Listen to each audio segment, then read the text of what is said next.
हर खबर पर होगी आपकी पकड़। डाउनलोड कीजिए एबीपी लाइव ऐप।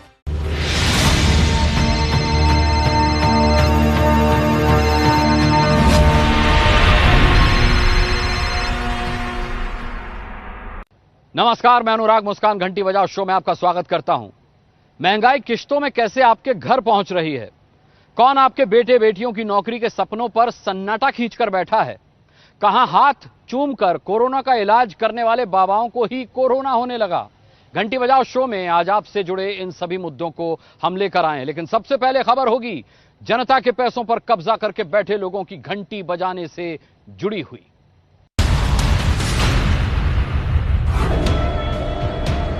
गरीब आदमी लोग कितना तकलीफ में जी रहे हैं, लेबर मजदूर लोग कितना मुसीबत करके पैसा इकट्ठा करके टिकट किया है। पैसा ले लेते हैं, पैसा फटाफट ले लेते हैं, और जब आओ ये प्रॉब्लम है, वो प्रॉब्लम है, ऐसा है वैसा है। मिडिल क्लास जनता के पैसे पर कौन कुंडली मारकर बैठा है? धीरे बनाए रखो, लेकिन सर जी कंपनी ने निकाल दिए, अब हम लोग का रास्ता कहीं नहीं कुछ बचा, खाना पीना कुछ नहीं मिल रहा है सर। सर जी अब कहाँ हम रुकेंगे? जहाँ मंजिल मिलेगी वहाँ रुकेंगे, नहीं तो मर जाएंगे। वो क्या करेंगे सर जी? मजदूरों की सैलरी देने के नाम पर सन्नाटा खींचकर कौन बैठा है? जनता के पैसे पर कब्जा जमाए बैठने वालों के पीड़ित आज की कहानी में देश की दो आय वर्ग के लाखों करोड़ों नागरिक हैं। पहले पीड़ित हैं मध्यम वर्ग और उच्च मध्यम वर्ग के नागरिक, दूसरे पीड़ित हैं घर बेबसी में लौटने वाले मजदूर। पहले कहानी मिडिल क्लास के पैसे पर कैसे मारी गई कुंडली। अब जाने के फिर कितना नहीं पैसा मेरे पास, मतलब बिल्कुल ही पैसा भी नहीं है, खाने को भी नहीं है, रूम भी छोड़ दिया हम लोगों ने। They have cancelled 3 times and they are not providing me the money. नहीं दे रहे ना, वापस नहीं मिलेगा। वही पैसेंजर को तो 8 दिन के बाद जाना पड़ेगा। ये कौन सा इंसाफ है? उनको पैसे मैंने बोला भी हमें रिफंड करके दो, बोलते रिफंड नहीं मिलेगा, आप अवेलेबल दूसरा कोई नेक्स्ट डेट देख लो, और वो भी डेट देखने के बोल रहे कि वो भी कंफर्म नहीं है वो डेट।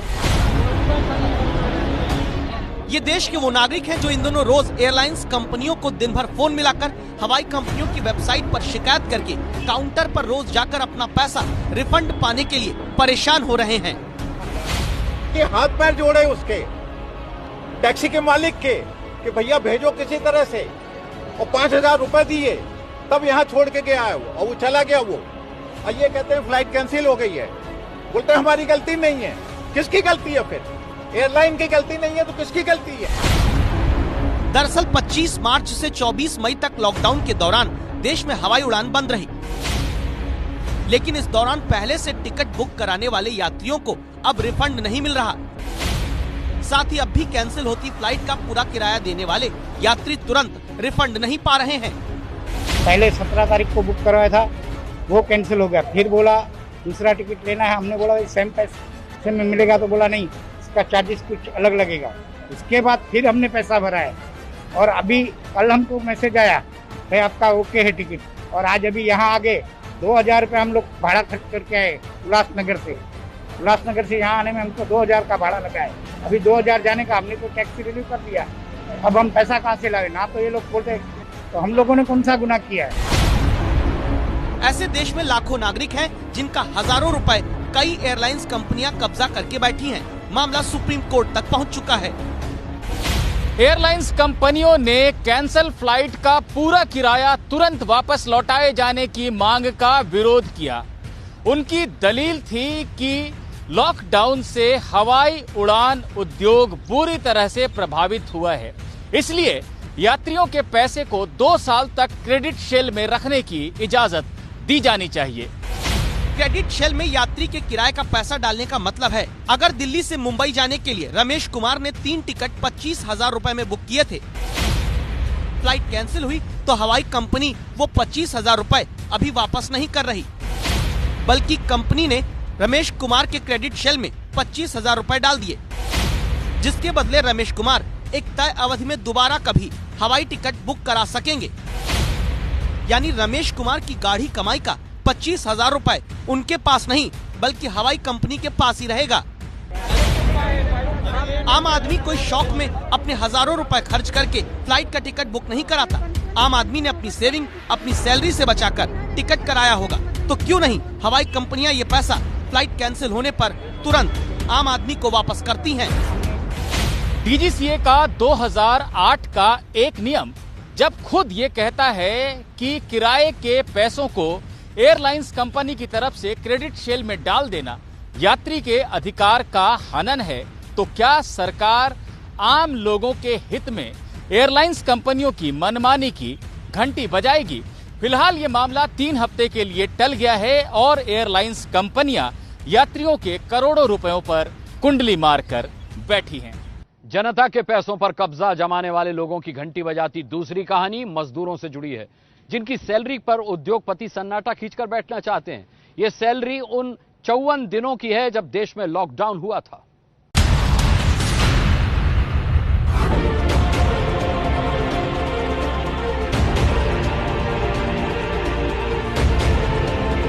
कंपनी बाहर कर दिया, पैसे नहीं दिया, बोला अपना व्यवस्था कर लो। हम लोग घर से पैसे मंगा के सेकेंड हैंड खरीद के घर को जा रहे हैं।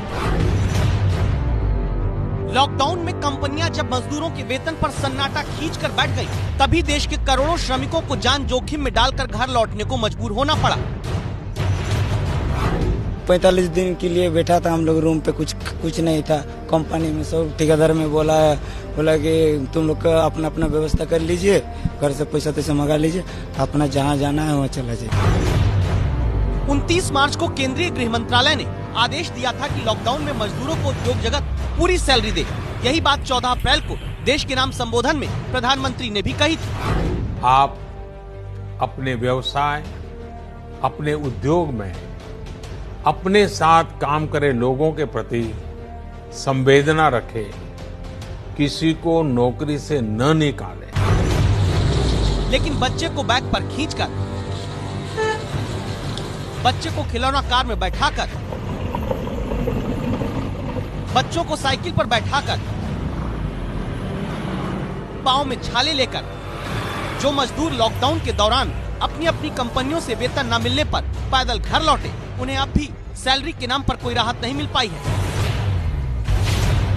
29 मार्च से 17 मई तक के लॉकडाउन में मजदूरों को पूरे 54 दिन सैलरी देने के आदेश को कई उद्योग संगठनों ने चुनौती दी थी, जिस पर अब सुप्रीम कोर्ट ने कहा है कि 54 दिन की सैलरी पर मजदूर और उद्योग मिलकर समझौते का प्रयास करें। सैलरी को लेकर उद्योग और मजदूर में समाधान न हो पाए तो श्रम विभाग की मदद लें।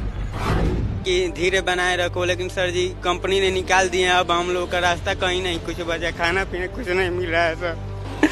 सर जी अब कहाँ हम रुकेंगे, जहाँ मंजिल मिलेगी वहाँ रुकेंगे, नहीं तो मर जाएंगे और क्या करेंगे सर। सवाल यह है कि क्या उद्योगों और सरकार को अभी तुरंत आपस में मिलकर ये फैसला नहीं लेना चाहिए था, जिससे रोज कमाने खाने वाले श्रमिकों के 2 महीने के वेतन पर राहत का फैसला लिया जा सकता।